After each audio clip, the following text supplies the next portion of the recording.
대선을 엿새 앞두고 그리고 사전투표는 하루 앞두고 윤석열, 안철수 후보의 단일화가 전격적으로 이루어졌습니다. 오늘 아침 두 사람의 공동 기자회견 장면부터 보시고 이어가 보도록 하겠습니다.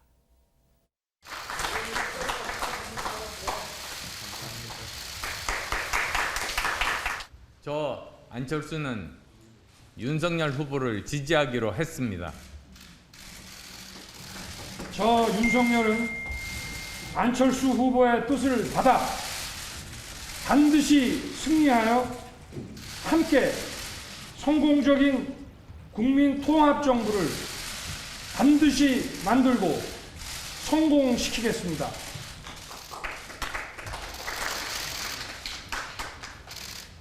함께 정권을 교체하고 함께 정권을 인수하며 국민의힘과 국민의당 두 당은 선거 후 즉시 합당을 추진하겠습니다. 오늘 아침에 이른 아침에 그것도 이른 아침에 속보로 떴어요. 어떤 분들은 이른 출근길에 어떤 분들은 잠결에 뭔가 띵동 하고 뉴스 알림이 떴을 수도 있죠. 김현주 대변인께 안 여쭤볼 수가 없어요. 오늘 이렇게 극적인 단일화 혹시 당 내에서는 예견하고 있었습니까? 전혀 몰랐습니다. 아하. 네. 소위 요즘 말로 머선일이고 바로 네. 그런 상황인 것 같은데요. 저도 요즘에 잠을 잘 못 이루기 때문에 새벽 5시에 인터넷을 보고 알았습니다. 깜짝 놀랐는데요. 이 단일화 사안이라고 하는 것이 워낙 내밀하게 이루어지는 특성이 있고 이 사안의 엄중함과 또 특수함 이런 것들을 바탕으로 해서 정권 대리인을 비롯해서 각 후보 간에 극소수만이 아마 이 내용을 알고 물밑에서 작업이 진행되지 않았을까 싶습니다. 네. 지난 27일에 사실 윤석열 후보가 단일화 과정에 좀 어려움을 직접 기자분들에게 이야기를 하고 그렇지만 완전히 결렬된 것은 아니다라고 문이 열려 있음을 이야기를 했죠. 그리고 나서 권영세 총괄 선대본부장 역시도 완전히 이것 끈을 놓은 것은 아니다. 하지만 현실적인 어려움이 있다. 이런 설명을 하곤 했었습니다. 아하. 그렇지만 이제 그 단일화 이슈라고 하는 것이 제가 이 뉴스파이터에 나왔을 때도 네. 한 번도 빼놓지 않고 항상 단일화에 관한 논의가 있었거든요. 질문이 오가고. 네네. 그러면서도 뭔가 확실한 대답을 해드릴 수 없는 입장이었기 때문에 참 어려움이 있었는데 결국에는 이것이 이루어진 것은 정권 교체에 대한 국민의 여망, 이번 대선을 특징 짓는 최대 변수이자 최고의 변수인 이 정권 교체에 대한 답이 아닌가 저는 이제 그렇게 생각을 해보게 되고 그리고 또 안철수 후보가 후보 사퇴와 지지 선언 게다가 윤석열 후보가 이를 큰 틀에서 전폭적으로 수용하면서 극적 타결에 이르게 된 것이 아닌가. 그래서 국민의힘에서는 두 팔 벌려 환영의 뜻을 표했습니다. 네. 지금 말씀을 쭉 들어봐도 그런 단어가 일단 귀에 들어와요. 극적인 단어, 극적인 어떤 합의, 극적이란 단어가 굉장히 이 귀에 딱 쏙쏙 꽂히실 텐데 사실 그동안 김현주 대변인도 그런 말씀하셨습니다만 뉴스파이터에 나오셔도 또 어느 다른 방송 가셔도 계속해서 야권의 단일화를 얘기하다 보면 늘 답변이 도돌이표 거기에서 많이 벗어나지 못한다는 느낌을 여러분도 많이 받으셨을 거예요. 그래서 언론도 그런 지적합니다만 야권 단일화를 두고 국민 피로감이 많다. 좀 참말로 짜증난다. 그런 평가들도 많았단 말이에요. 아니 그러면 김현주 대변인께 다시 여쭤볼게요. 이렇게 급물살 타게 된 거 배경은 뭐예요? 어제는 TV 토론이 있었잖아요. 뭐 어떻게 된 겁니까? 아무래도 그 물밑에서는 단일화 혹은 합당에 관련해서 쭉 그동안 논의가 있어 왔던 것으로 이제 그 증명이 되는 것이 지난 23일에 이준석 대표가 합당에 관한 그 기자회견을 해서 이런 일들이 있었구나라는 게 좀 알려졌죠. 27일에 윤석열 후보도 역시 단일화 관련 논의를 설명하면서 이런 일들이 있었구나라고 알려졌죠. 네. 그럼에도 불구하고 완전히 다치지는 않았으나 그 문틈새로 빛이 약간 비치고 있는 그런 것만 이제 눈치를 채고 있다가 사실상 어제 그 양측 전권 대리인이라고 할 수 있는 두 분이 전화 통화를 했다고 하죠. 아, 그래요? 오후에. 네. 그래서 우리가 역사에 죄를 지어서는 안 된다라는 이야기가 오고 갔고. 그 두 분이 뭐 이제 나오겠지만 밝혀주시죠. 두 분이 통화한 분이 누구예요? 전권 대리인 양측에. 그 장제원 의원하고 이태규 총괄선대본부장 두 분이. 양당에. 네네. 그래서 어떻게 보면 정권을 받아서 단일화에 관해서는 이분들이 능력을 최대치로 발휘하면서 물밑에서 이야기가 오가다가 사실 어제 이제 8시에서 10시까지 TV 토론이 있지 않았습니까? 네네. 근데 이제 이런 이야기를 후보들께 전달하게 되면은 그 토론에 혹시 영향을 줄까 봐 9시에 두 분이 서로 합의를 한 이후에 토론 이후에 두 분께 전달된 것으로 알려져 있고 자정 부근에 그 모처에서 그 회동이 이루어진 것으로 극소수만 그러니까 네 분이 참여하는 회동이 이루어진 것으로 알려져 있습니다. 그러면 쉽게 말하면 토론회가 마지막 법정 TV 토론회에서 어제 선관위 주관 그 토론회에 일단은 후보들이 집중은 할 수 있게 지금 두 전권 대리 이미 그때 상당히 물밑에서 이미 의견 접근을 거의 다 해놓은 상태에서 그럼 나중에 TV 토론이 끝나고 이제 각 후보들에게 전달을 한 거군요. 이렇게 거의 합의를 이뤘습니다. 물밑 접촉 이뤘습니다. 이렇게 전달이 된 거군요. 그렇죠. 그러니까 이제 양 후보가 직접 만나서 이제는 이야기를 할 그 순간이 왔다고 생각이 됐겠죠. 아하. 왜냐하면 지금은 김현주 대변인님께 안 여쭤볼 수가 없는 게 왜냐하면 막판 막전 막후 상황 저희가 모르잖아요. 그래서 일단은 집중적으로 좀 목도 마르실 텐데도 제가 쭉 질문을 드려봤어요. 진짜로 극비리에 이런 표현이 적절할지는 모르겠지만 정말로 양당이 극비리에 소수만 알 정도로 단일화 과정을 진행해 왔습니다. 정말 아무도 몰랐던 것 같아요. 관련 얘기 들어보시고 이어가 보도록 하겠습니다.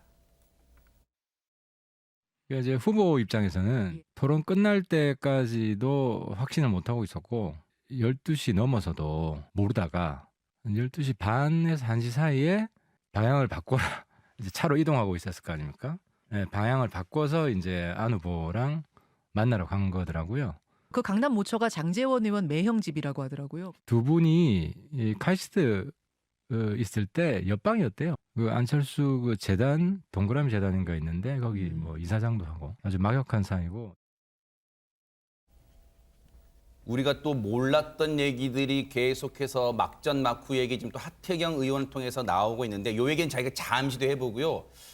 지금 이 순간에 오늘 아침도 사실 이 뉴스 속보가 전해졌을 때 민주당 상당히 적지 않게 놀랐을 수도 있어요. 사실 그 반응은 제가 말씀드리기보다는 진짜 여기 김효은 대변인 나오셨으니까 여쭤볼게요. 민주당 입장에서는 우려했던 게 터진 겁니까? 오늘 아침부터 좀 바삐 움직였다는 얘기가 있어요. 어떻습니까? 그러니까 일단 그 아까 단일화를 표현하실 때 극적, 전격적인 이런 단어를 쓰셨지 않습니까? 네네. 그 얘기는 정말 예상치 못하게 깜짝 이런 의미입니다.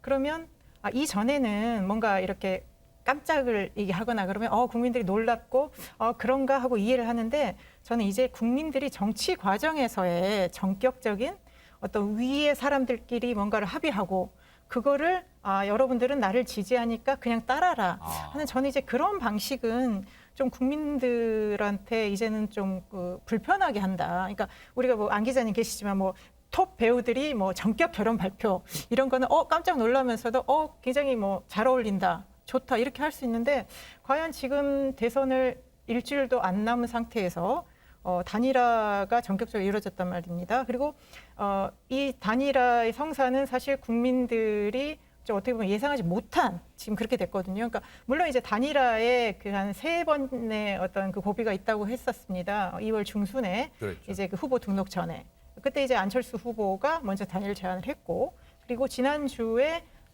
이제 투표용지 인쇄 때 그렇게 해서 또 단일화 결렬을 선언했어요. 그리고 그 다음에 안철수 후보가 얼마나 윤석열 후보를 찍으면 뭐 어쩐다 이런 얘기까지 했단 말입니다. 뭐 기회 있을 때부터 완주 의지 밝혔잖아요. 네, 밝혔고요. 그렇기 때문에 과연 어젯밤에 우리가 TV 토론 다 봤지 않습니까? 네네네. TV 토론에서 다 4명이 각자 자기의 소신을 얘기하면서 국민들의 심판을 받겠다고 했습니다. 그런데 아침에 자고 일어났더니 세상이 바뀌어 있었습니다. 아하. 그래서 저는 이런 어떤 이제는 전격적인 단일화, 국민들한테 충분히 그 과정을 보여주고 설명하고 공감받지 못하는 단일화가 과연 그 양당이 의도하는 단일화 효과가 있을까? 일단 근본적인 문제를 좀 지적하고 싶고요. 뭐 여기에 대해서는 더 할 말이 많지만 나중에 네. 또 하고요. 그래서 아까 앵커님이 처음 시작하실 때 이 꽃소식이 과연 어떤 그 정말 아름다운 꽃을 만개할 것인지 3월 초에 꽃샘 추위에 또 어떻게 될지 아하. 이거는 정말 국민들이 좀 민심은 천심이니까요. 예, 국민들의 현명한 판단을 기다리겠습니다. 야, 역시 선대위의 대변인은 아무나 하는 게 아니라는 생각 드는 게 평가절하 이 네 글자를 이렇게 애둘러 잘 표현하셨습니다. 지금 두 당의 두 후보의 단일화는 감동을 주지 못한다. 그런 얘기를 예스러운 정치 행태다. 그런 표현을 해 주신 것 같아요. 자, 어쨌든 지금 단일화 얘기 쭉 이어지니까 계속해서 김효은 민주당 선대위 쪽의 입장을 좀 들어볼 거고. 근데 앞서 최진봉 교수님, 예. 지금 단일화 심야에 전격적으로 합의를 하는 과정에서 요즘 뭐 코로나 국면도 있고 아직은 뭐 영업 제한 같은 거 풀리는 게 아니니까 이 회동을 어디서 했을까 궁금했는데 지금 뭐 장제원 의원 매형집 얘기가 나와 이게 무슨 얘기예요? 왜냐면 이제 장제원 의원 매형이 아까 이제 하트경 의원의 싱크를 우리가 들었습니다만 카이스트 교수로 계시는 분이에요. 그래요? 근데 이제 안철수 후보가 예전에 카이스트 교수를 했잖아요. 바로 연구실이 옆방이었다는 거죠. 예, 그리고 안철수 후보가 아마 동그라미 재단이라고 재단을 만들었는데 아하. 그 재단의 이사장도 그분이 맡았대요. 아하. 그러니까 아마 이제 제 생각에 네. 장소를 우리 많이 공개된 장소에 만나기가 어렵잖아요. 또 심화이기도 하고 갈 그러네. 데가 없잖아요. 네네. 그렇다고 당사 같은 데 가면 이제 언론인이 다 있으니까 그거 다 조율되고 나서 발표를 해야 되는데 그런 상황이다 보니 좀 조용한 곳으로 가야 되고 사람들의 관심을 받지 않는 곳으로 가야 되는데 어디가 좋을까? 아마도 윤석열 후보 측에서는 안철수 후보가 좀 더 편안하게 느낄 수 있는 장소를 선택하려고 장제원 의원의 매형집을 간 게 아닌가 그런 생각이 들어요. 왜냐하면 어쨌든 아는 분의 집이잖아요. 그러네요. 그런 점에서 본다고 안철수 후보가 좀 더 편안한 마음으로 갈 수 있도록 하는 그런 어떤 배려? 이런 부분들을 국민의힘에서는 한 게 아닌가. 그래서 아마 일부러 이제 알고 있는, 그러니까 안철수 후보 안면이 있는 분의 그렇죠. 집에서 대화를 하도록 만든 게 아닌가 이런 생각이 듭니다. 뭔가 코로나 국면이니까 영업을 하는 곳은 없을 테고 그렇다고 생면 부지의 사람 집에 갈 수는 없을 테고 그런 게 적절하게 조화된 장소가 바로 장제원 의원의 매형집이 아니었나 이런 생각은 드는데 뭐니 해도 단일화 과정의 막전 막후는 당사자 두 후보 당사자한테 들어보는 게 나을 것 같아요. 관련 얘기 들어보시고 이어가 보도록 하겠습니다. 어제 새벽에 만나셨다고 하는데 혹시 그 만남은 누가 제안하셨는지 묻고 싶고 그다음에 그게 토론 전에 이루어진 건지 아니면 토론 후에 이루어진 건지 뭐 누가 먼저랄 것도 없습니다. 우리 안 의원님이나 저나 서로 만나고 싶어 했고 그리고 그런 얘기는 TV 토론 끝나자마자 바로 서로 연락이 돼가지고 지금 아침에 국민 여러분께 저희가 하나가 되는 모습을 이렇게 보여드리게 된 겁니다. 이 선언문을 누가 주로 작성하신 건지 궁금합니다. 선언문은 이제 초안이 있습니다. 그 초안을 또 새벽에 일어나서 밤새 다듬었고 그것에 대해서 또 윤석열 후보께서 고칠 부분이 없다. 그대로 하자고 또 흔쾌하게 동의를 해주셔서 그 선언문을 읽게 됐습니다. 일단 얘기를 들어보면 윤석열 후보가 오늘 기자회견을 봐도 분위기가 안철수 후보를 상당히 배려하는데 공을 들였다는 게 역력하게 좀 느껴졌어요. 기자회견 분위기나 지금 이 초안 같은 거, 선언문 초안 같은 작업도요. 그런데 궁금합니다. 안진용 기자님. 두 후보가 토론 끝나고 지금 장제원 의원 매형집에 갔지만 앉자마자 자 단일화 어떻게 할까요? 이렇게 하지는 않았을 거 아니에요. 다들 그게 궁금할 수밖에 없는 게 바로 몇 시간 전만 해도 TV 마지막 토론에서 또 난상 토론을 벌였던 두 사람인데 아하. 갑자기 딱 앉았을 때 과연 어떻게 이 분위기를 풀었을까 하는 건데 그 분위기를 푼 주역은 편의점에서 사온 맥주 4캔이었다고 합니다. 아하. 조용히 이제 맥주 캔을 뗀 다음에 윤 후보가 먼저 이렇게 보였는데 짠 한번 하시죠라고 얘기를 했다는 건데 딱 부딪히는 순간 사실상 인사는 끝났고 자 인사 후에 그럼 본격적인 이 정치적인 얘기는 누가 시작을 했나 하면은 이거에 대해서 안철수 후보가 지난 2016년 새정치민주연합 시절에 안전 후보가 윤 후보를 영입하려고 했던 인연을 꺼냈다는 겁니다. 그때 2016년이었죠. 그때 보궐선거에서 우리가 윤 후보를 당기려고 했었는데라고 얘기를 하는데 이거에 대해 윤 후보가 기억하시네요. 그런데 2014년입니다, 후보님. 생생하게 기억납니다라고 얘기를 했고요.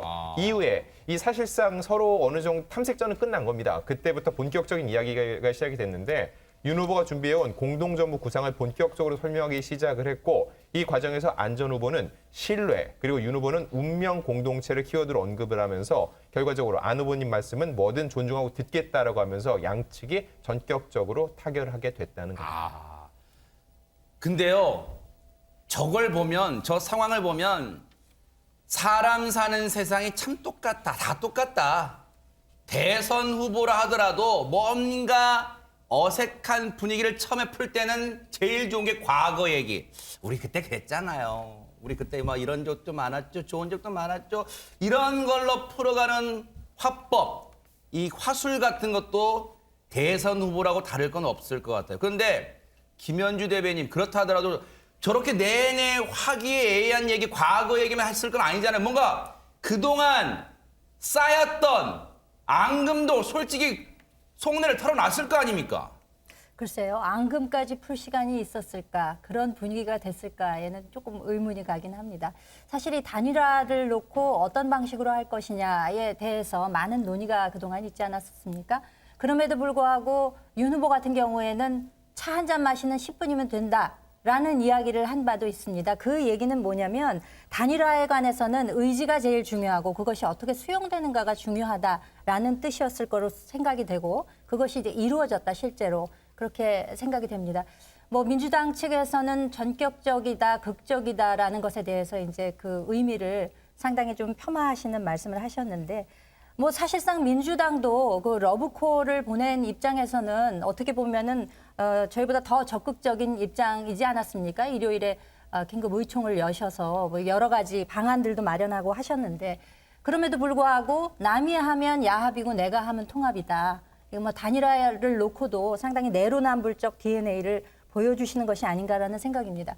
단일화라고 하는 것은 정권 교체를 향한 국민적인 여망, 그것이 바탕에 되어 있다는 것을 잊으시면 안 됩니다. 왜냐하면 제가 지난 토, 일, 월 2박 3일 동안 열정열차 시즌2를 영남행 열차를 탔습니다. 그러셨어요? 네. 네. 대구부터 뭐 포항, 예천, 영천, 안동 할 것 없이 지역 유세를 다니면은요.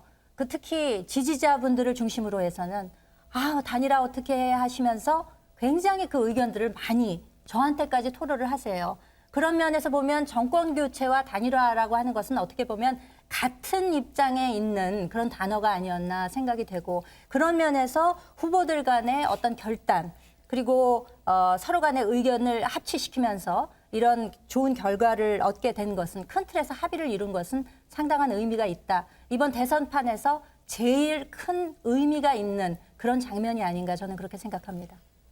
김현주 대변인님 얘기 중에 그 내용이 나와서 안 여쭤볼 수가 없어요. 김현 대변인님. 사실 이재명 후보가 지난주 금요일로 기억합니다. 법정 2차 TV 토론회 때 정치개혁 입법 관련해서 안철수 후보가 뭔가 진정성을 보여주셔야지 믿을 수 있다. 그랬더니 속전속결로 의원총회를 민주당이 열어서 그걸 만장일치 통과시켰어요. 뭔가 이렇게까지 안철수 후보를 포함한 모든 세력을 품어 안으려고 노력했던 민주당 입장에서는 허탈한가요? 어떻습니까? 이 부분은 어떻게 봐야 돼요? 그러니까 이제 그 시간 순서상 이제 의총 전에 안철수 후보가 그런 얘기가 있었던 거지. 그렇죠. 이건 시간의 선의 문제고요. 민주당은 끊임없이 정치 개혁을 실현해 왔고 그걸 화두로 삼아 왔습니다. 그리고 특히 이재명 후보가 돼서는 정말 새로운 대한민국, 그다음에 기득권 정치 타파, 그다음에 이제 정치 교체라는 화두를 들고 나왔기 때문에 계속 민주당은 그래도 이전에도 계속 얘기를 했었습니다. 뭐 기득권 내려놓겠다. 뭐 송영길 대표 같은 경우에 다음 총선에 출마하지 않겠다. 그리고 이번에 3월 9일 재보궐선거에도 저희가 세 군데 또 후보를 내지 않기로 했고요. 여러 가지 그런 계속 개혁적인 그 구체적인 걸 제안을 했고 이런 것들이 안철수 후보나 지금 엊그저께 또 우리 같이 합의를 했던 김동연 후보랑 뜻이 맞는 겁니다. 그런 것들은 서로 가치가 맞아서 이 운동장을 넓히는 이런 연대이고 윤석열 후보하고 안철수 후보의 단일화 같은 경우는 사실은 저는 좀 정치공학적 단일화로 느껴지는 건 맞습니다. 왜? 그러니까 정권 교체라는 하나의 목표가 있는 거죠. 그래서 그 대의를 위해서 한다고는 했지만 실제 이거는 어떤 표를 모으는 세력을 합치는 저는 단일화해서 저는 약간 성격은 좀 다르다고 보기 때문에 그리고 전 또 한 가지만 더 덧붙이면 그러니까 윤석열 후보가 이전에 뭐 단일화가 10분이면 된다고 했습니다. 그러니까 그거는 물론 이제 후보들 간에 정말 단판으로 가능한 것도 있지만 저는 왜 그 국민들한테 엄청난 선택을 하는데 그것도 10분에 끝낼 수 있다. 이거는 무슨 유행가 그 가사도 아니고요. 네. 그런 면에서 어떤 단일화나 이런 정치 과정들을 바라보는 좀 인식들이 조금 아쉬운 부분이 있다. 그렇게 말씀드립니다. 네. 자, 그만큼 지금 단일화를 바라보는 민주당 입장에서는 어쨌든 지금 불편함은 솔직하게 드러나는 거예요, 지금. 그런데 앞서 이제 단일화 과정에서 저 자리에 마지막 심야까지 있었던 4인방 중에 한 명이죠. 국민의당 이태규 의원 얘기 마저 들어보시고 이어가 보도록 하겠습니다. 여기는 이번에 너무 많은 이제 가짜 뉴스들이 돌아다녀서 그것이 어쨌든 두 분의 관계나 이런 부분을 굉장히 서먹하게 만들었던 요인이기도 해요. 안 대표는 안 대표대로 윤석열 후보가 이게 바람맞췄다고 생각한 경우도 있었고, 윤석열 후보는 또 윤석열 후보대로 안철수 후보가 자기를 바람맞췄다고 하는 사례도 있었고, 너무 황당한 일들이 너무 많았어요. 그런 부분이 이번에 깔끔하게 두 번째 직접 만나니까 다 정리가 됐잖아요. 그런 부분. 지금 이태규 의원을 얘기를 들으니까요. 최진봉 교수님. 예. 단일화 과정에서 여러 가지 표현들 말도 나왔지만 그것 중에 제일 먼저 지금 떠오르는 표현이 거간꾼. 중간에 너무 많은 사람들이 있었다는 거예요. 그런 것 같아요, 지금. 그러니까 왜냐면 라인 자체가 지금 이태규, 장제원 이 라인만 있었던 게 아니고 얘기를 들어보니 또 다른 라인도 있었다는 얘기가 있어요. 그러니까 물론 그분들이 공식적으로 후보의 뭐 부탁을 받고 아니면 후보가 지시를 해서 한 건지 아닌지는 모르겠어요. 그냥 자기들 나름대로 그걸 했을 수는 있는데 그러다 보니까 여러 말들이 왔다 갔다 했지 않습니까? 그걸 좀 얘기하고 있다고 저는 봐요. 근데 아마 이제 장제원, 이태규 이 두 분 같은 경우에 어쨌든 후보가 지시를 했고 또 후보의 어떤 지시를 받아서 했기 때문에 이제 대표성이 있는 거죠. 사실 이 두 사람이 얘기한 게. 그러니까 이제 장제원 의원 같은 경우는 지난번에 한번 이제 논란도 됐잖아요. 그래서 이제 본인이 선대위에서 나가셨는데 이 역할을 하는 것에서 논란이 있었음에도 불구하고 윤석열 후보 입장에서 본다고 하면 장제원을 가장 믿을 수 있는 사람 중에 한 명으로 보는 것 같아요. 그러니까 그런 비판이 있음에도 불구하고 장제원 의원을 이제 아마 내세운 것 같고 이태규 선대본부장은 예전부터 계속 이제 파트너로서 얘기를 했었으니까 그래서 두 분이 만난 것 같고 이제 지난번에 한번 결렬됐다고 선언하고 이제 윤석열 후보는 가능성은 열어놨지만 윤석열 후보도 기자회견하면서 사실은 거의 이제 결렬에 가깝다 이렇게 얘기를 했잖아요. 네. 그런데도 몰비돼서 아마 얘기가 오갔던 것 같아요. 그러니까 제가 볼 때는 이제 나중에 또 얘기할 기회가 있을지 모르겠지만 크게 두 가지라고 저는 보거든요. 첫째는 안철수 후보의 지지율이 상승하지 않는 거예요. 이게 만약에요. 안철수 후보의 지지율이 10% 이상이 됐으면 이런 단일화가 이루어졌을까? 저는 좀 의문입니다. 안철수 후보 입장에서는 이런 지지율로 계속 끝까지 가는 것이 본인의 정치 생명에 도움이 될까를 고민했을 거고 차선의 선택을 하도 본인이 아까 그 발표하면서 행정 경험 얘기를 또 본인이 꺼냈어요. 국회의원을 했지만 그런 경험이 없다고. 그런 경험을 갖는 것이 본인이 차기에 또 대선에 나올 수 있는 발판이 될 수 있지 않나 이런 생각을 했을 가능성. 즉 현실적으로 지금 상황에서 대선을 완주하는 것보다 단일화를 통해서 윤석열 후보가 만약 당선된다고 하면 네. 거기서 본인이 하는 역할이 좀 더 차후에 본인의 정치적 생명에 도움이 될 거다 이렇게 판단하지 않았나 생각이 듭니다. 네.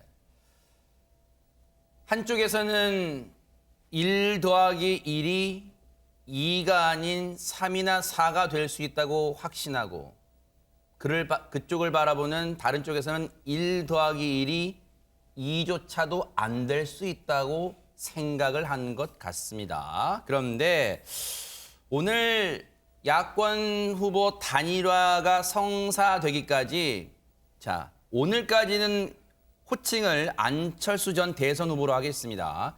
안철수 전 대선 후보의 그동안 발언들 마치 정말 살얼음판을 걷는 그런 상황이었어요. 쭉 한번 들어보시고 이어가 보도록 하겠습니다. 저는 당선을 목표로 뛰고 있습니다. 야권 후보 단일화를 제안합니다. 제가 완주한다고 그렇게 계속 이야기를 해도 단일화 꼬리만 붙이려고 하니 저는 이제부터 저의 길을 가겠습니다. 무의미한 과정과 시간 정리하겠습니다. 이제 거의 2만 통 정도 문자가 지금 와 있습니다. 이러고도 뭐 협상의 파트너라고 생각을 할 수가 있겠습니까? 제가 화가 나서 그만 못 두겠습니다. 논의를 하자고 한다면 어떤 정치인이든지 만날 용의가 있습니다. 이게 궁금할 수도 있어요. 시청자분들은요. 최재범 교수님. 네. 내일이 사전투표가 시작되는 날이에요. 내일과 모레 토요일 이틀에 걸쳐서. 혹시 날짜, 단일화를 극적으로 합의해서 발표하게 된 이 날짜도 전략일 수 있어요? 전략일 수 있다고 생각해요. 왜냐하면 만약 사전투표가 지나서 거의 막판에 하면요. 본인의 공이 줄어들어요. 그러지 않겠어요? 국민의힘 입장에서 일단 오니까 받아줄 수는 있지만 그 역할 자체가 어느 정도이냐에 따라서 선거 이후에 만약에 윤석열 후보가 당선된다고 하면 본인한테 올 수 있는 여러 가지 이점이랄지 아니면 혜택이나 이런 부분들이 줄어들 수 있다고 저는 보거든요. 사전투표 전에 했다고 하는 것은 그래도 국민의힘 입장에서 고마움을 더 크게 가질 수 있죠. 왜냐하면 사전투표 지나고 해버리면 네. 많은 부분들이 투표를 또 먼저 하시는 분도 많잖아요. 네. 그랬을 경우에 안철수 후보가 국민의힘에 도움을 준 부분이 줄어들 수 있고 그러면 선거 이후에 본인이 가져갈 수 있는 혜택도 줄어들 수 있다. 이런 차원에서 본다고 하면 안철수 후보 입장에서는 이 시점도 중요하게 생각했을 거고 아마 국민의힘도 이 시점을 중요하게 생각해서 끊임없이 얘기를 했을 거라고 저는 봅니다. 그러니까 장제원 의원이 이태기 의원에게 계속 이 문제를 얘기했을 가능성이 저는 있다고 봐요. 물론 양측 다 단일화 끝났다, 결렬됐다고 거의 선언을 했지만 물밑에서는 끊임없이 얘기가 오갔던 것 같고 아마 제가 그냥 개인적으로 생각하는 건 장제원 의원이나 국민의힘 편에서 강력하게 요청했을 가능성이 있다. 대신 여러 가지를 양보했을 겁니다. 그렇지 않고서는 단일화가 이루어질 수 없기 때문에 그 요청을 받는 방식이 좀 안철수 후보 입장에서 아까도 말씀드렸지만 지금 현재 지지율이 결렬 선언한 뒤에 올라가질 않아요. 그 말은 이미 그 결렬 선언한 이후에 윤석열 후보를 지지하는 지지층은 다 빠져나갔다고 볼 수 있는 상황이거든요. 그 상황에서 계속 완주를 하는 것이 본인한테는 크게 도움이 안 된다고 판단했을 가능성이 있습니다. 네. 그 얘기 관련해서 쭉 한번 얘기를 풀어가면서 들어볼게요. 오늘 안철수 후보가 이제 이 기자회견 이후에 기자들의 일문일답을 쭉 받으면서 본인의 입장을 상세히 밝히기도 했어요. 그 얘기 들어보시고 이어가 보도록 하겠습니다. 제가 국회의원으로서 여러 가지 열심히 입법 활동을 했습니다만 그걸 직접 성과로 보여주는 그런 행정적인 업무는 하지 못했습니다. 할 만한 기회를 가지지 못했습니다. 선거 승리를 하고 나면 제가 어떤 일로 국민들께 보답하고 더 좋은 대한민국을 만들 수 있을지 고민은 저는 그때 할 수 있다라는 생각입니다. 바로 저 부분입니다. 앞서가는 질문일 수 있지만 언론들이 벌써부터 저기에 주목하고 있더라고요. 김효은 대변인님, 안철수 전 후보가 이런 얘기를 했어요. 지금 들으신 것처럼 자신이 이른바 배지 생활, 국회의원을 해봤다. 입법 활동 해봤다. 근데 그걸 직접 성과로 보여주기 위해서는 행정적인 업무를 하지 못했다. 지금 많은 해석들이 벌써부터 나와요. 혹시라도 공동으로 정권을 교체한 이후에 혹시라도 차기 정부의 무슨 총리직 같은 걸 염두에 둔 발언이야. 벌써부터 언론들이 이런 데 지금 관심 갖고 있어요.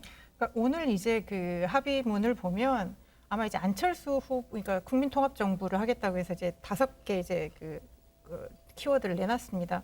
아마 이제 안철수 후보가 아마 요구를 하고 그걸 이제 수용하는 그런 방식인 것 같고요. 네. 그리고 이제 두 당이 선거 후에 합당하겠다, 인수위원회를 같이 구성을 하겠다, 결국 국민통합정부를 하겠다. 그러면 네. 결국은 국정을 같이 운영하겠다는 거죠. 그러니까 안철수 후보가 합당 이후에, 그러니까 당 안에서의 역할도 있겠지만 결국 앞으로 어떤 국정의 주도적인 역할을 하겠다는 그런 뜻입니다. 그래서 이제 행정적인 업무라고 했을 때 안철수 후보가 이제 10년 동안 새정치라는 기치를 들고 어떻게 보면 되게 삼지대에서 좀 어려움을 많이 겪었지 않습니까? 그리고 이제 정치라는 게 입법을 통해서 국민들의 삶을 바꾸는 거긴 하지만 실제 인사권과 예산권을 가지고 어떤 구체적인 정책의 그 실행을 하고 결과를 얻는 것도 행정적인 영역이거든요. 그래서 아마 그 행정에 있어서 내가 생각하고 있던 것들을 좀 현실화시키겠다. 특히 내가 갖고 있는 과학기술, 지식, 강국에 대한 것들을 내가 좀 구체적으로 실현하고 싶다. 저는 그런 욕심 분명히 있을 것 같습니다. 그렇기 때문에 오늘 사실은 그 단일화를 수용하는 거에 있어서도 향후에 그런 어떤 본인이 뭔가 역량을 발휘할 수 있는 그런 기회가 있다고 봤기 때문에 저는 굉장히 행정에 대해서 뭔가 본인이 성과를 얻고 그 경험을 토대로 또 다음 정치적인 행보를 하려고 하지 않나 싶습니다. 네. 그런데 안철수 전 후보에게는요, 사실 마음에 빚이 있을 수 있어요. 누구한테 빚이 있냐?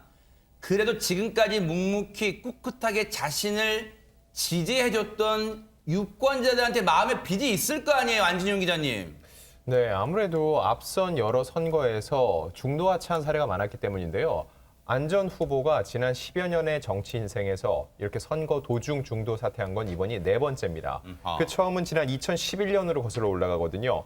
처음 선거 진행 과정에서 철수를 한 셈인데요. 서울시장 보궐선거였습니다. 당시 그때 무려 50%에 가까운 지지를 기록하면서 안철수 신드롬이 일었습니다. 맞아요. 그럼에도 불구하고 당시 박원순 변호사에게 후보직을 양보를 했고 이 단열을 바탕으로 박 변호사가 서울시장에 당선을 하게 됐죠. 그리고 이듬해 2012년에는요. 무소속으로 대선에 뛰어들었습니다. 당시 박근혜 새누리당 후보에 맞서서 문재인 민주통합당 후보와 단일화를 논의했는데 순탄지 않은 논의 끝에 돌연 후보직에서 사퇴를 하면서 사실상 어정쩡한 모습의 단일화가 이루어져서 그리고 결국 이제 박 후보에게 패배를 했죠. 반쪽 단일화란 오명을 썼습니다. 그리고 지난해 4월 서울시장 보궐선거에서 오세훈 국민의힘 후보와 단일화에 합의를 했습니다. 이때는 여론조사 방식이었는데 경선을 진행한 끝에 오세훈 시장에게 패해서 단일화가 이루어졌고 이번 바로 오늘이 4번째였습니다. 네. 저런 과정을 겪었기 때문에 사실 이제 오늘 언론들 이제 표현 중에 기사 표현 중에는 글쎄 안철수 전 후보 입장에서는 그렇게 뭐 맞듣지 않겠습니다만 또 철수라는 제목도 나오긴 했어요. 그런데 앞으로의 이제 정치적 입지라고 해야 될까요? 앞으로의 이제 안철수 전 후보의 이게 이 윤석열 후보가 당선이 되든 안 되든을 떠나서 앞으로의 정치적 입지 이건 어떻게 될 것 같아요? 그러니까요. 상당히 이게 의문이에요. 그러니까 윤석열 후보 입장에서는 어쨌든 당선되면 안철수 후보의 도움을 받았으니까 뭔가를 반대급부로 제공을 해야 되는 건 분명하잖아요. 그런데 이제 안철수 후보가 만약에 윤석열 후보가 당선이 돼서 차기 정부에서 무슨 역할을 하거나 아니면 총리를 하거나 다른 행정 업무를 하고 그걸 발판으로 해서 다시 대선에 도전한다고 했을 때 국민들이 어떻게 볼 거냐 하는 부분은 이제 의문이에요. 왜냐면 계속 이제 철수라고 하는 그런 이제 이미지가 생겨서 네. 최근 그 이번에 이 단일화 발표하고 나서도요 지지자들한테 이런 댓글들이 올라왔는데 극명하게 갈립니다. 한쪽에서 뭐라고 얘기하냐면 자고 일어났더니 이게 무슨 날벼락이냐 만우절이라고 해달라 이런 얘기를 한 사람도 있고 이번에 다를 줄 알았는데 또 철수냐 이런 비판을 하는 사람도 있고 안철수 지지 평생 철수다 이렇게 얘기를 하고 또 반대로 지지하는 분들은 또 당 내부에서 단일화 압박이 많이 받았을 것이다. 또는 정치는 현실이지 않냐 이런 얘기를 하시는 분도 있어요. 그래서 극명하게 이렇게 나눠지고 있거든요. 그러니까 사실 이번에 대선에서 양 주요 후보들에게 실망한 분들이 안철수 후보를 지지하는 그런 양상을 보였는데 안철수 후보가 중도에 사퇴를 하고 한쪽 후보를 지지하는 것이 이분들 입장에 상당히 좀 충격적일 수 있다. 그리고 아까 말씀드린 것처럼 윤석열 후보를 지지했다가 실망해서 안철수 후보에 가신 분들은 일정 부분 단일화 결렬 소식을 듣고 다시 복귀했을 가능성이 있거든요.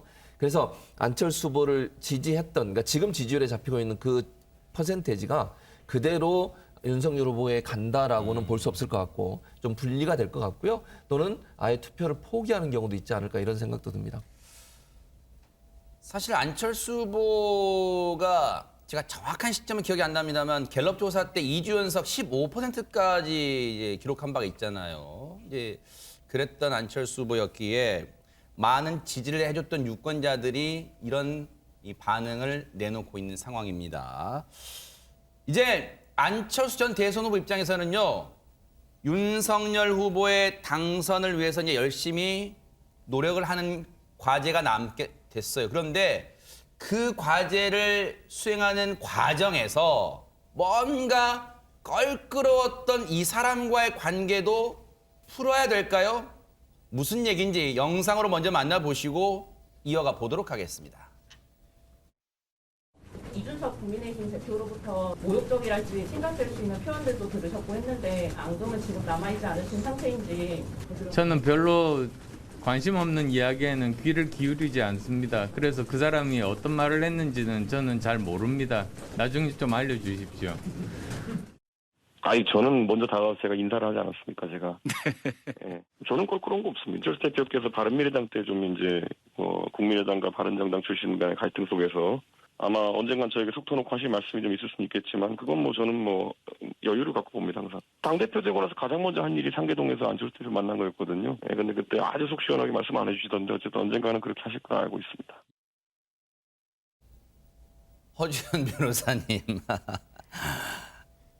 안철수 후보 얘기 중에 저는 별로 관심 없는 이야기에는 귀를 기울이지 않습니다. 이거 이준석 대표 입장에서 의문의 일패입니까? 이거 어떻게 봐야 됩니까?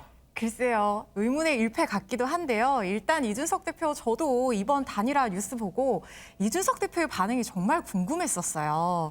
사실 이준석 대표가 그동안 안철수 후보에게 날선 비판을 이어왔고 단일화에 어쩌면 사실상 걸림돌이 아니냐 이런 얘기도 나왔었거든요.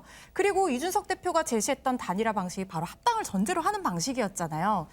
어제 이 타결된 단일화를 보면은 결국에는 이준석 대표의 뜻대로 된 것 같습니다. 그래서 의문의 1패인지 의문의 1승인지 모르겠지만 어쨌든 이준석 대표도 환영의 메시지를 SNS에 올렸는데요. 네. 대의를 위해서 큰 결정을 내린 안철수 전 대선 후보와 국민의당 구성원들을 환영한다라고 하면서 조건 없는 윤석열 후보 지지 선언과 합당을 결심한 용기에 감사한다. 따뜻하게 맞아달라라는 글을 올렸어요. 네. 그리고 자신감도 드러냈는데요. 네. 이번 단일화를 통해서 정권 교체를 위한 단일 대우가 완성이 됐고 또 선거 막판 이슈 선점 또 기세 싸움에 있어서 범야권이 상당한 우위를 가져갈 것이다 이렇게 예측을 했습니다. 네. 그리고 합당 절차에 대해서는요. 네. 곧 지방선거가 있지 않습니까? 그래서 대통령 선거가 종료된 이후에 일주일 이내로 합당해서 실무적인 절차를 마무리해서 국민의당 출신 인사들이 지방선거 일정에 차질이 없도록 지원하겠다라는 뜻을 밝혔고요. 기본적인 방식은 흡수합당 형식 절차가 될 것이다라고 글을 올렸습니다. 이제 저 부분이요. 김현주 대변인님께 여쭤볼게요. 그냥 오늘만큼은 그냥 단일화가 된 걸 환영한다 정도에서 이 SNS 글이나 이런 걸 끝냈으면 될 법도 한데 앞으로 이제 대선 승리를 가정한 이후에 이제 상황까지 SNS 통해서 밝혀서 이준석 대표가 합당 절차도 흡수 통합식으로 될 것 같다. 근데 이게 국민의힘 입장에서는 당연하고 자연스럽다고 받아들일 수 있지만 국민의당 입장에서는 뭐야 이게 잔칫날부터 지금 뭐 재 뿌리는 건가? 불쾌할 수 있을 거란 말이에요. 그리고 사실 지난해 서울시장 보궐선거 단일화 과정에서도 양측이 그 당대당 통합 과정에서 조건이 달랐단 말이에요. 그게 여전히 남아있기 때문에 뭔가 저 얘기를 꺼냈다 여전히 껄끄러울 요소로 작용할 우려는 없어요. 어떻습니까? 글쎄요. 합당에 관해서는 이미 물밑에서 이야기가 오가고 있었고 또 지난 논의들이 있었기 때문에 선거 이후에 일주일 이내에 신속하게 이루어지겠다 하는 것은 어느 정도 근거를 가지고 하는 이야기라고 저는 생각이 되고요. 네네.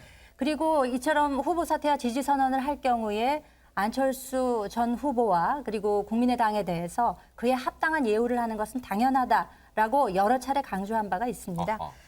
그리고 무엇보다 잊지 말아야 할 것은 대의, 그러니까 이번 그 단일화 과정에서 정권 교체라고 하는 것에 대해서 안철수 후보가 지난 시절부터 계속해서 정권 교체를 화두로 삼고 있었다는 점을 잊어서는 안 될 것 같습니다. 네.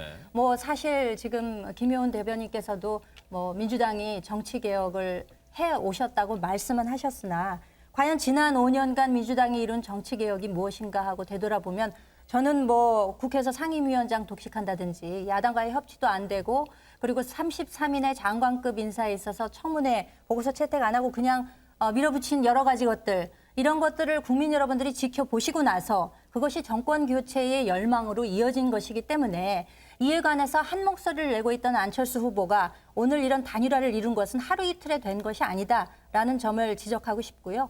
그렇기 때문에 대의를 위해서 소를 희생하는 양당 간의 이런 전격적인 합의를 통해서는 분명히 이후에 눈에 보이는 실행 결과를 국민 여러분들께 보여드릴 수 있을 것이라 그렇게 저는 자신합니다. 김효은 대변인 하실 말씀 있으시겠지만 요 얘기 듣고 지금 민주당의 반응 요 얘기 듣고 하시고 싶었던 말씀 쭉 정리해서 들게요. 오늘 윤석열 후보와 안철수 후보의 극적인 갑작스런 단일화 선언 이후에 민주당 반응 그리고 이재명 후보의 반응까지 들어보시고 이어가 보도록 하겠습니다. 정치는 정치인들이 하는 것 같지만 사실은 국민이 하는 것입니다. 역사와 국민을 믿습니다.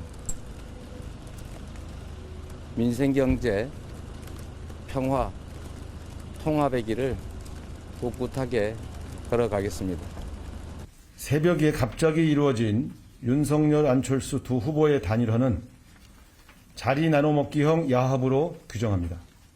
대한민국 국민은 현명합니다. 지금까지 진행 과정을 다 지켜보셨기 때문에 이에 대한 엄정한 심판이 이루어질 것으로 기대합니다. 이재명 선대위는 향후 24시간 비상체제로 전환하여 총력 대응하겠습니다. 네.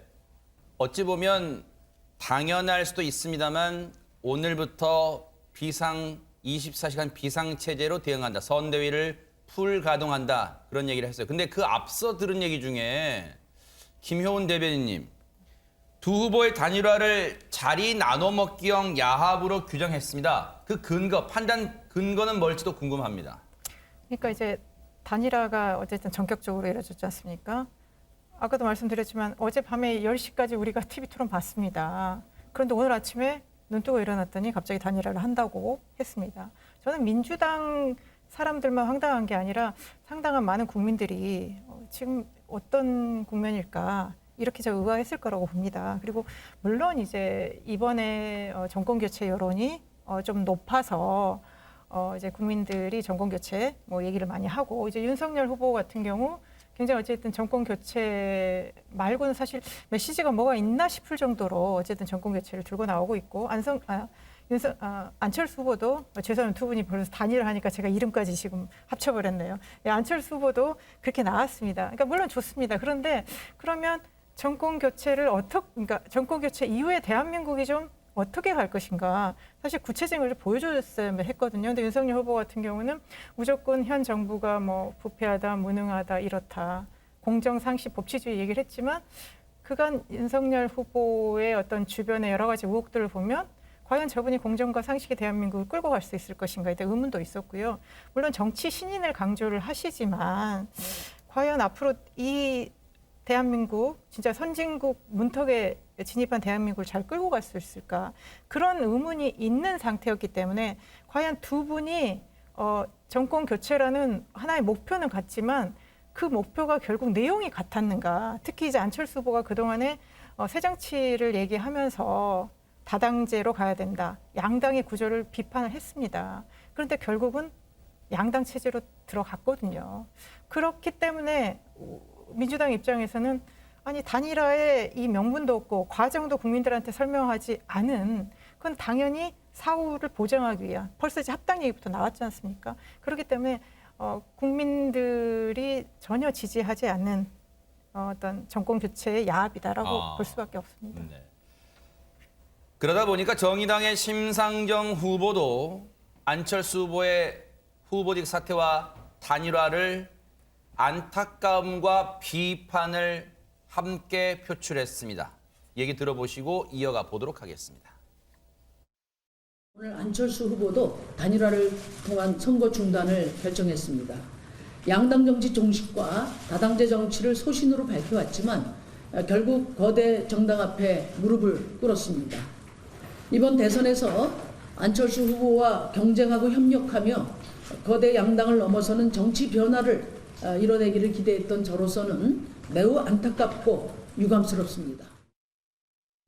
자, 그런데 이제 내일이면 사전 투표가 시작이 됩니다. 이틀에 걸쳐서. 아니, 투표용지에 뭐 사퇴란 표시 안 될 거 아니에요, 안지훈 기자님. 일단 두 가지로 나눠서 생각을 해봐야 돼요. 내일과 모레 양일간 진행되는 사전 투표 용지, 그리고 대선 당일 9일 사용되는 투표 용지인데, 이 대선 당일 사용될 용지는요, 이미 인쇄를 마쳤습니다. 투표소에 그래서 사퇴를 했다는 이런 안내문이 붙게 될 예정이고요. 용지 인쇄일이 지난 2월 28일이었습니다. 그 이후에 단일화가 이뤄졌기 때문에 결국 사퇴라는 글자는 들어갈 수 없습니다. 하지만 이 내일하고 모레 진행되는 사전투표의 경우는요. 이때 쓰이는 투표용지가 투표소에서 바로 출력이 되는 방식입니다. 그래서 기표량에 사퇴라는 표기가 들어가게 됩니다. 어허. 일단 그러면 내일과 모레 사전투표를 하시는 분들은 최소한의 혼란은 좀 줄일 수 있을 것 같아요. 안철수 후보와 김동연 후보는 중도 사퇴했다는 걸 분명히 알고 표를 찍을 수 있을 것 같긴 합니다. 근데 허주현 변호사님, 이제 단일화를 했어요. 그럼 오늘부터 뭐 유세 동행합니까? 뭐 일정도 궁금하잖아요. 윤석열 후보, 안철수 후보의 행보가. 안철수 후보가 유세에 동행할지는 알 수 없지만, 저로서는 알 수 없지만, 윤석열 후보는 일단은 대선 일주일 남은 상황에서 6박 7일 동안 전국 총력 유세에 나선다고 합니다. 시작은 충남 아산시 현충사 참배가 시작인데요. 여기 충남은 역대 선거에서 캐스팅 보트를 쥐어서 이제 대선의 향배를 가르는 지역이다, 이렇게 평가받는 곳이죠. 그리고 어딥니까? 이순신 장군 고향이잖아요. 이순신 장군이 필사즉생, 필생즉사라고 했죠. 살려면 죽을 것이고 죽으려고 앉아 살 것이다. 마지막 결전에 임하는 각오였는데요. 바로 그런 각오로 의지를 다지겠다, 이런 뜻에서 충남에서 시작을 하는 것 같습니다. 그리고 천안과 이어서 부친의 고향인 공주를 거쳐서 이제 세종에서 행정 수도를 완성하겠다라고 하면서 지지를 호소할 계획이라고 하고요. 그리고 이 마지막 대선 유세의 대미는 전통적 지지 기반인 영남 지역에서 이제 장식을 할 것이다, 이렇게 생각이 되는데, 경남 사천이랑 마산으로 이동을 해서 보수층 결집에 박차를 가할 예정이라고 하는데요. 안철수 후보가 과연 언제부터 이 유세 일정에 동행할지 귀추가 주목되네요. 김현주 대변인이 혹시 뭐 좀 들으신 게 있다면 이 합동 유세하는 장소 뭔가 전략을 짤 거 아니에요. 그냥 아무 데나 나타나지 않을 것 같은데요.